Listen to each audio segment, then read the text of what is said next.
Hello dear student, কেমন আছো? I hope প্রত্যেকে শুধু ভালো না, ভীষণ ভালো আছো। স্ক্রিনের উপর একটা কোশ্চেন আছে, তাই না? এই প্রশ্নটা প্রথমে আমরা মন দিয়ে পড়বো, বুঝবো, তারপর অঙ্কটা প্র্যাকটিস করবো, কিন্তু তার আগে চ্যানেলটা সাবস্ক্রাইব করে নেবো। ওকে, চলো কি বলেছে দেখো। একটি সুষম বহুভুজের কর্ণের সংখ্যা 27। তাহলে কর্ণ কতগুলো আছে? 27টা কর্ণ আছে। বেশ, বুঝলাম। এবারে বহুভুজটির অন্তঃকোণের মান কত? দেখো, এক একটা অন্তঃকোণের মান, প্রতিটি অন্তঃকোণের মান জিজ্ঞাসা গেছে, কিন্তু অন্তঃকোণের মান যখন আমরা বের করি তখন কি লিখি? অন্তঃকোণ equal to 2 into n minus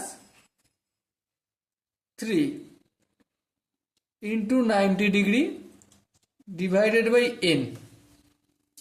এটা কিসের সূত্র? এটা হচ্ছে অন্তঃকোণের মান নির্ণয়ের সূত্র। আচ্ছা, এখানে 3 লিখলাম কেন? এটা 2 হবে। 2 into n minus 2 divided by n into 90 degree, এটা অন্তঃকোণের মান নির্ণয়ের সূত্র। কিন্তু এখানে দেখো এনটা কি? এনটা হচ্ছে বাহু, কিন্তু আমি বাহু জানি না, বাহু জানি না। তার আমাকে অ্যাট ফার্স্ট কি কাজ করতে হবে? বাহু থেকে কোণে কনভার্ট করতে হবে। ওকে, চলো তাহলে কনভার্ট করতে শুরু করি। বাহুর সঙ্গে কোণের সম্পর্ক কি? আমরা কর্ণ সমান কি জানি? কর্ণ সমান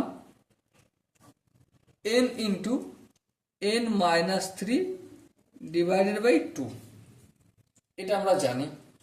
আর এই সূত্রটা আমরা মনে রাখবো, স্টার মার্ক করে দিলাম।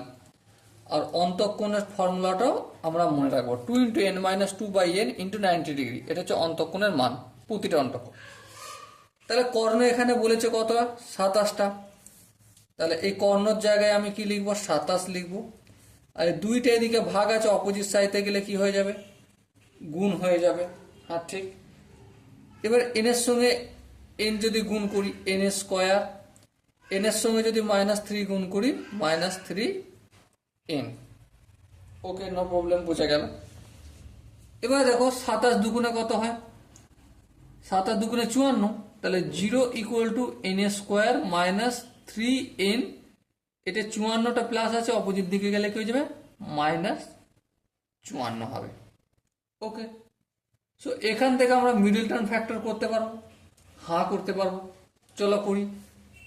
n square minus 9n plus 6n। দেখো -9n প্লাস 6n কত হয়? -3n হয়। হ্যাঁ, তাহলে ঠিক আছে।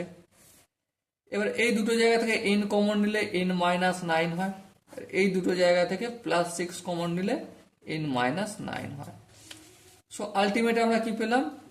n plus 6 into n minus 9। So n এর ভ্যালু একটা পেলাম -6, আর n এর ভ্যালু একটা পেলাম +9।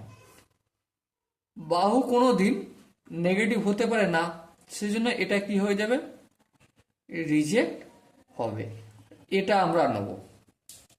এবারে অন্তঃকোণের ভ্যালু নির্ণয়ের কি সূত্র বলেছিলাম? এই যে এখানে 2 ইন্টু n, n বলতে 9 মাইনাস 2 ইন্টু 90 ডিগ্রি, আর ডিভাইডেড বাই 9। বেশ, তাহলে যদি ক্যালকুলেশন করি কি পাবো? 9 একে 9, 9 10 90। এবার দেখো 9 থেকে 2 যদি বিয়োগ করি কত হয় বলো? 7, 7 দুগুণে 14, 14কে 10 দিয়ে গুণ করলে 140 ডিগ্রি। কত হলো? 140 ডিগ্রি। সো এখানে যে চারটে অপশন আছে, অপশন এ, অপশন বি, তার মধ্যে চারটে অপশনের মধ্যে option B is the right answer.